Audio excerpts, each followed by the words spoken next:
Et si on s'appliquait ensemble crème de couleur de la maison Dulux? Il y a un pot de glace.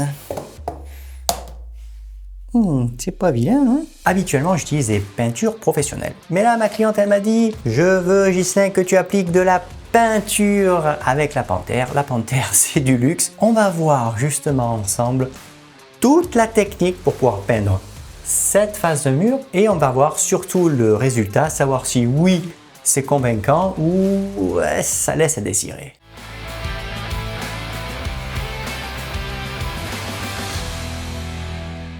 Salut tout le monde, c'est Gis. Merci de me retrouver sur Coach Perso Déco. Petite particularité, on va faire forcément les réchampis, puisque là, je suis en plein travaux, mais on va dire les autres faces de mur n'ont pas de teinte particulière, donc il va falloir quand même réchampir. Pas de scotch et on le fera à l'aide de brosse biseautée. J'ai appliqué une couche d'impression en glycéro. Quand on regarde comme ça, c'est satisfaisant. Simplement, je vais vous le montrer, il y a toujours 2-3 petits cachous, quelques petites touffes de rouleau. Si on veut faire justement un travail, on va dire, de qualité, il faut faire, on va dire, une première étape, en l'occurrence, un petit coup d'abrasif grain 220. C'est notre première opération. Un exemple typique de ce qu'il faut éliminer par ponçage, on a un petit résidu de peinture. Si vous appliquez directement votre peinture de finition, que ce soit la Panthère ou qui vous voulez, peu importe, ça se verra et c'est particulièrement inesthétique. Et je vais même aller plus loin. Peu importe l'état du support. Là, c'est une couche d'impression, glycéro, ça aurait été une alkyd, une acrylique, même chose. Un bon petit coup d'abrasif à la main avant de démarrer, ça élimine les cochonneries et ça va dépolir justement le feuille de la peinture. Je veux dire, c'est pas une face de mur qui est ratissée, mais ça reste propre. Alors tant qu'à faire, on va faire quand même du travail qui est très satisfaisant.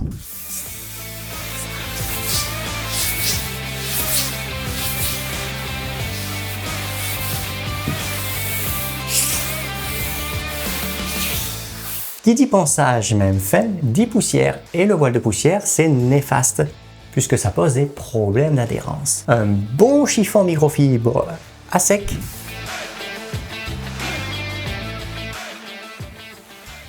J'ai rien fait, le voile il est quand même présent. Ça se mélange, je peux vous dire, vous faites quand même un mauvais boulot. Un chiffon comme celui-ci, 30-60, vous le remplacerez tous les 5 mètres carrés. Avant de passer à l'application de la peinture à proprement parler, on va s'intéresser au matériel, en l'occurrence les brosses. Ce genre de petites brosses biseautées, parce que les brosses biseautées, il existe des manches plus long. Là, on est sur une version un petit peu plus courte.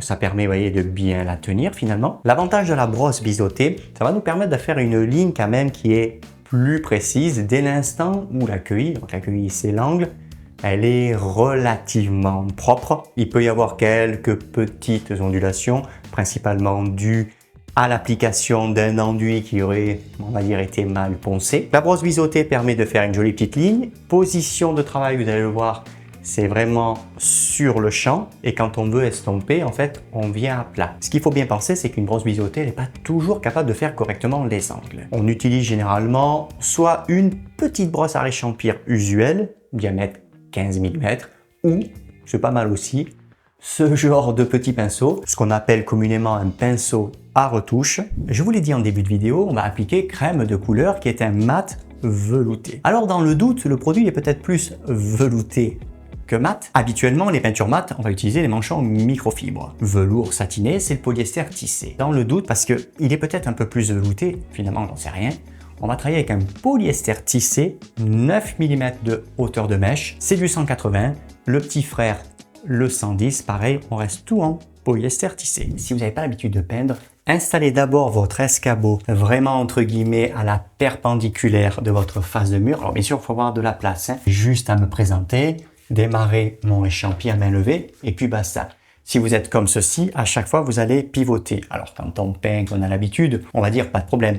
Mais si vraiment vous vous lancez là-dedans, dans la mesure du possible, voilà, vous restez bien à la perpendiculaire, ça va aller très très bien. Crème de couleur, il est marqué qu'il n'y a pas spécialement besoin de diluer le produit, sauf quand il fait chaud. En réalité, j'ai quand même rajouté de l'eau, c'est très pâteux, donc faites bien attention. Quand vous ouvrez le pot, quand vous passez comme ça avec la petite touillette, et que vous sortez, voilà, si c'est quand même un flanc, ça va être infernal à l'application. Donc rajoutez de l'eau, la face de mur est quand même pas grande, donc on va déjà dégager tous nos angles, toutes les queuilles, Et surtout d'être bien vigilant parce que cette face de mur et l'autre côté, c'est terminé. J'ai pas besoin que ça clafoute et j'ai pas besoin non plus de mordre dessus. On va charger correctement les fibres.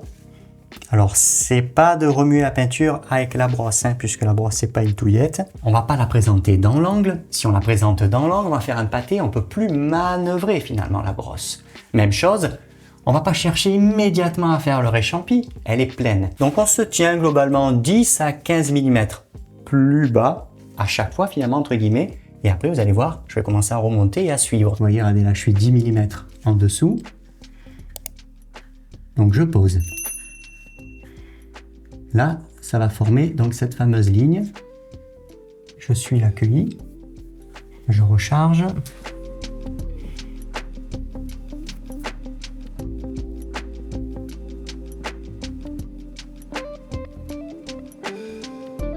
Alors attention, vous voyez, la strie de brosse, elle est marquée. Donc ça en soi, il ne faut pas que ça reste. Mais là, on est vraiment... Voilà, on démarre. Ici, j'ai pris un tout petit peu de peinture. On a quand même l'angle là-bas à travailler. Donc l'angle... On reste toujours pareil sur le champ, mais on se met finalement dans la diagonale. On présente.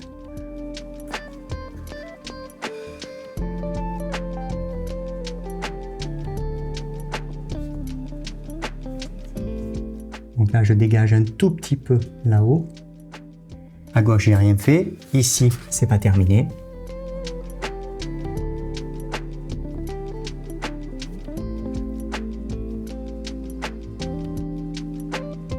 Il reste, voilà, le fameux petit décroché, parce que cette brosse permet de faire du chemin, mais comme je vous ai expliqué, certaines brosses ne peuvent pas aller dans l'angle. Voilà, et là-haut, même chose. Et voilà ce que ça donne. Là, c'est quand même plus propre. On charge le mini manchon. Alors, il n'a pas été humidifié, polyester tissé. Là, c'est pas nécessaire. Je fais bien rouler, vous voyez, pour bien charger finalement les fibres de manière homogène. Donc là, on casse cette strie de brosse. Généralement, avec ce type de petit manchon, on arrive à s'approcher, allez, 8 à 10 mm de l'accueil. Voilà. Après, on n'y arrive pas, c'est trop dangereux, vous allez toucher littéralement le plafond, ça n'a aucun intérêt. On se tient toujours en retrait, c'est-à-dire que le coup de rouleau est toujours en retrait ici vis-à-vis de votre réchampi, parce que si vous dépassez, quand vous allez venir de nouveau réchampir, ben forcément vous allez faire ce qu'on appelle la strie de brosse. Et la strie de brosse, ça ne nous intéresse pas, c'est vilain. J'ai rechargé, je me préoccupe pas, ça ne m'intéresse pas de réchampir de suite. Je décharge en fait ma brosse. Et ensuite, je reprends. Vous voyez en haut, je matérialise la ligne. Et je suis l'accueilli. Voilà. Là, j'estompe un petit peu. Voilà. Là, on a un grain de rouleau quand même qui est discret. Voilà, on est sur un petit pommelé. Le principe de réaliser un réchampi à main levée, c'est un peu comme la conduite automobile. Quand on conduit, on ne regarde pas son volant. Là, c'est pareil. Il faut vraiment s'intéresser à la ligne qu'on doit réaliser, en sachant que selon bien sûr le type de cueilli, cette ligne elle va quand même épouser. J'exagère, mais si la cueillie elle est vraiment comme ça, ce qui peut arriver, hein, parce que parfois c'est mal enduit ou le plafond il est très bossé, ça peut arriver. Ici, elle n'est pas net, hein, je suis quand même obligé de m'en accommoder. Donc on va vraiment suivre pour pouvoir épouser et en fait éviter que la peinture monte directement sur le plafond, ce qui est particulièrement inesthétique.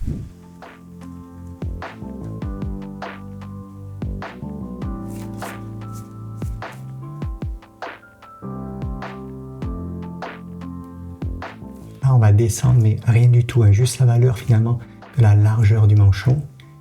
Parce qu'il faut repartir par là où on a démarré.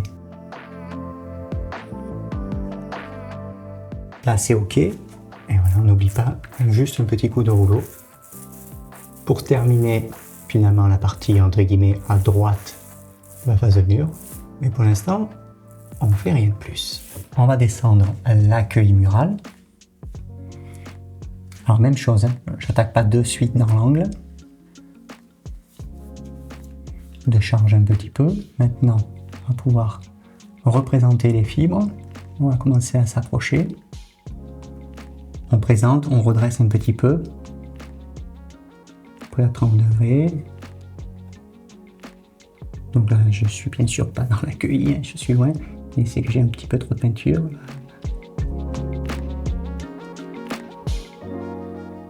on passe le petit coup de manchon, s'approche au plus près.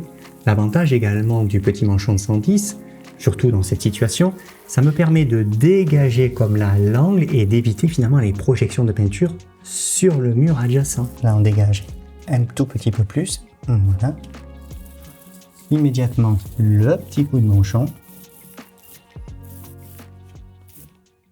On ne chôme pas, mais par contre on ne dégage pas l'autre angle. Il faut quand même faire le remplissage. Rouleau de 180, polyester de 9. On lèche bien la peinture. Les fibres, il faut bien qu'elles se chargent. On chevauche. Je n'ai pas démarré en haut de la queue, ça ne change pas. Rouleau de 180 ou rouleau de 110, c'est la même chose. Là, j'ai déchargé, vous voyez, je peux me rapprocher de la queue, c'est pas un souci.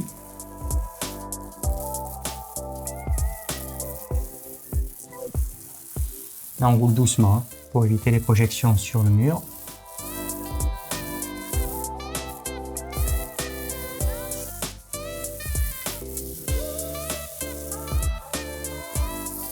La opération de lissage. On resserre le grain. Maintenant, on est un petit peu plus tranquille, on va pouvoir bombarder un peu plus. Je continue donc à dégager, vous voyez ici, le dessus de la plinthe. On a une première prise. Celle-ci a été dévissée, donc on vient, on y fait le tour à la brosse. De suite, parce que ça, c'est visible, hein, on passe le petit coup de manchon pour bien casser cette strie, parce que là, il ne faut pas la voir. Entre guillemets, c'est comme un nez sur la figure, ça, c'est plutôt quand même mal placé. On charge correctement les fibres. Le principe, quand on sort, il ne faut pas que ça coule. Ici, on vient chevaucher à peu près 5 cm.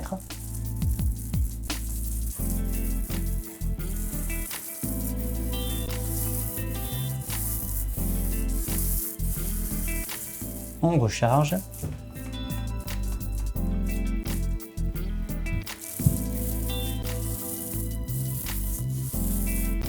Alors ici, vous pouvez envoyer un petit coup comme ça avec votre manchon. Le 180, ça pose pas de problème. Et ensuite, quand vous descendez, vous allez gentiment taper. Vous voyez, hop, on touche. Pour qu'en fait, vous ayez bien le grain du rouleau sur le dessus de la plinthe. Et là, toujours pareil, opération de lissage.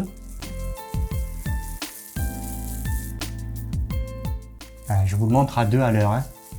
Mais voilà, c'est bien pour visualiser la gestuelle. C'est important quand on sépare, on ne peut pas courir entre guillemets. On chevauche. On allonge.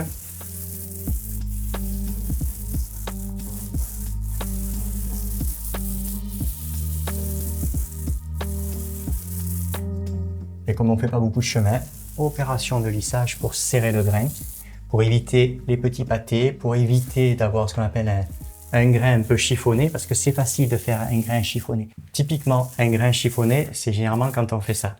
Vous voyez cette fameuse ligne là? Ça, c'est quand on met le rouleau en rotation et que le rouleau donc roule et qu'on vient placer le rouleau directement sur le mur. Ça fait ce qu'on appelle un à-coup et là, ça marque. Je lisse pour pouvoir éliminer ces marques et surtout resserrer le grain. Il faut que ça soit propre quand même sur l'ensemble. Il faut vraiment avoir une esthétique qui, je veux dire, voilà, qui se ressemble et pas un peu comme c'est venu. Peut-être un petit peu de lissage supplémentaire vis-à-vis d'une gamme un peu plus professionnelle. C'est ce que je remarque. C'est quand même voilà, esthétiquement plaisant, que ce soit avec une peinture finalement, on va dire un OGSB ou une peinture professionnelle. De toute manière, c'est exactement la même méthode de travail. Si vous avez accès à l'eau tiède, c'est quand même que mieux. Pour pouvoir nettoyer correctement les plinthes, on va utiliser une éponge la plus symétrique possible. Là, elle est rectangulaire, c'est très bien. Et surtout une éponge dont on a ce qu'on appelle une partie tampon récuré, donc en l'occurrence tampon végétal. Je vais présenter l'éponge comme ceci. Donc là, j'ai mon index qui est en appui contre la plinthe. Le pouce va venir pincer là l'éponge. Je vais faire entre guillemets comme le petit train pour pouvoir me guider et faire une ligne. Vous voyez? Donc je ne cherche pas à nettoyer, je fais justement cette ligne. Ici, si ça pour diverses raisons un peu séché, on refait pareil côté tampon végétal. Je cale. voyez là, j'ai fait un petit manque. Petit pinceau d'artiste. Et de suite, je nettoie. Très important, il faut vraiment faire ce qu'on appelle des travées homogènes. Si vous commencez à partir un peu en quinconce, automatiquement, quand vous allez vouloir venir comme ici, chevaucher, un coup vous allez chevaucher de 5, un coup vous allez être à la moitié du manchon, peut-être même plus, ce qui fait perdre du temps, gaspiller de la peinture, et puis mine de rien, les opérations de lissage que vous aurez effectuées, vous allez venir les polluer entre guillemets, puisque vous repassez encore avec un manchon qui a de la peinture. Donc apprenez-vous bien à tirer, voyez, le plus droit possible. Ça fait que quand vous venez comme ici chevaucher, finalement c'est toujours, on va dire, entre, allez, 3 à 7, 8 cm. Et au moins, vous voyez, c'est finalement toujours on va dire toujours de manière régulière. Et ça va bien exercer votre œil à voilà, s'habituer finalement à rouler le plus droit possible. Toujours pareil, je reviens à cette histoire de conduite. Mais si vous tirez droit, ça vous permet voilà, d'avoir vraiment des travées qui sont bien homogènes.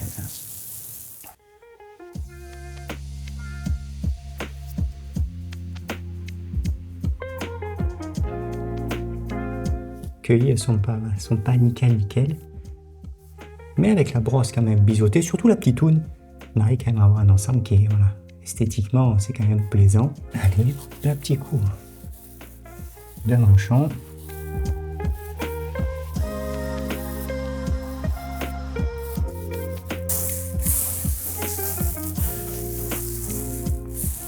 Opération de lissage.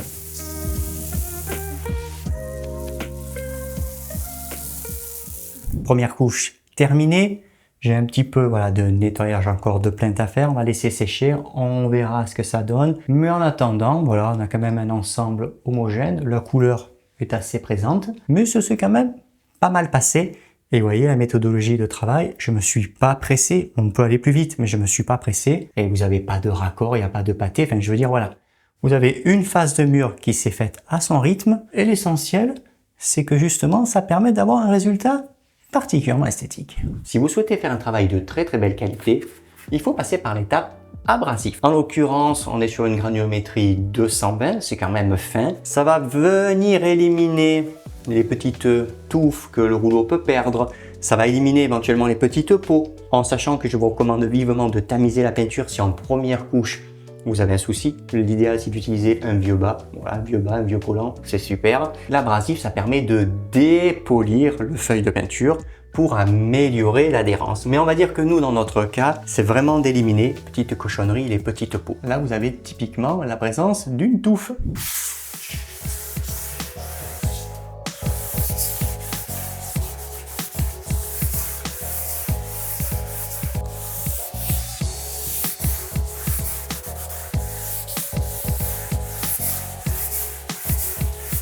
Et on n'oublie pas le petit coup de chiffon microfibre à sec pour éliminer ce voile de poussière.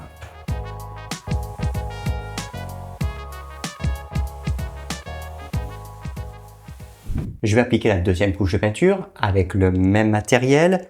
L'avantage, que ce soit le petit manchon de 110 ou de 180, il suffit de bien l'enfermer dans un sac plastique, généralement même un sac poubelle. Ça évite de le laver. Je ne vais pas tout vous remontrer parce que c'est quand même rigoureusement le même travail. Faites bien attention, particulièrement quand vous faites vos jonctions et là au niveau des cueillis murales parce que c'est très visible. Pas de pâté, vous estompez bien avec le petit manchon de 110 et quand vous venez superposer donc à la rencontre avec le 180 lors du remplissage, c'est pareil. Faites bien votre lissage. Le principe, c'est que quand c'est fini, il faut pas compter les travées. Votre réchampi sera quand même plus facile parce qu'en fait, vous avez matérialisé une ligne et l'œil, il suit cette ligne. Voilà, on va dire, c'est déjà une aide. Seule petite chose à faire, c'est que s'il y a un peu de correctif parce que vous êtes tenu légèrement en dessous, vous améliorez un petit peu votre échampi. Si vous avez mordu, ça peut arriver. Quand tout est sec, avec ce genre de petit pinceau, donc pinceau de retouche, vous ferez gentiment vos petites retouches.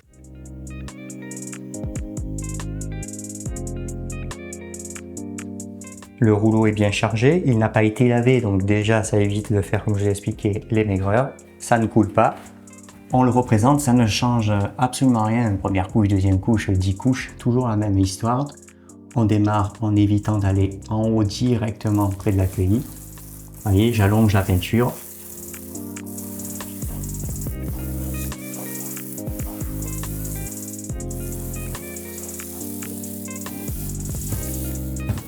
Là, je m'approche du dessus de la plainte. Le dessus de la plainte, j'ai envoyé un petit coup de bronze mijoté. Là, je travaille la peinture.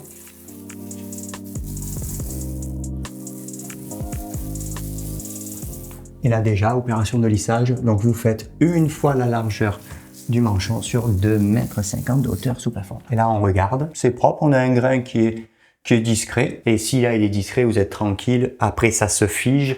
La peinture acrylique mat a tendance à légèrement foncer en séchant. Si le grain, vous l'avez fait correctement, il n'y a pas de mauvaise surprise à ce sujet. Notre tuto est désormais terminé. La face de mur est sèche. Alors pour information, la différence que j'ai trouvée avec cette peinture crème de couleur et on va dire une peinture professionnelle, c'est le temps de séchage un peu plus long. Allez, au moins 1,5 fois plus long qu'une peinture traditionnelle. Alors j'entends sec au toucher parce qu'on peut la repeindre au bout de 6 heures. Voilà, donc 6 heures, on va dire que globalement c'est à peu près sensiblement le même temps qu'une peinture pro. On a un ensemble qui est plaisant. C'est considéré comme un mat velouté. Le côté velouté, moi je le vois bien, la lumière entre guillemets un peu rasante. Voilà, c'est plus velouté que mat d'ailleurs. C'est pour ça que ce genre de peinture, appliquez-les directement avec des polyester tissés pour ne pas avoir de problème. Grain de rouleau, ben c'est pareil, on est sur quelque chose de, on va dire, de discret. Le grain de rouleau avec 2 couches en polyester tissé de 9 mm, ça m'a permis d'obtenir, vous voyez, un petit pommelé. Faites bien attention. Si vous avez un fond qui est plus régulier, qui est un petit peu plus marqué, laissez tomber le 9, vous passez au 12 ou 13 mm pour pouvoir bien enrober et on va dire pour limiter le fait de voir des défauts parce qu'attention, plus le niveau de brillance augmente et plus les défauts sont visibles. Je vous rappelle que si vous avez besoin de matériel de peintre ou de plaquiste, il y a la boutique du coach. Dans la boutique du coach, vous allez trouver du matériel professionnel. Si vous avez besoin de m'avoir également au téléphone, en visio, pourquoi pas à domicile si vous êtes proche de mon secteur, c'est tout à fait possible. Voilà, si par exemple vous avez besoin de conseils techniques ou si vous avez démarré, je sais pas moi, et ça se passe pas trop bien, je vais pouvoir vous accompagner. Et si vous souhaitez, parce que vous m'avez déjà posé la question, que j'intervienne chez vous pour faire les travaux, c'est possible également. Mon secteur, ça couvre entre les Alpilles et le Luberon, éventuellement un peu plus loin, mais tout dépendra de la nature des travaux à effectuer. À bientôt tout le monde.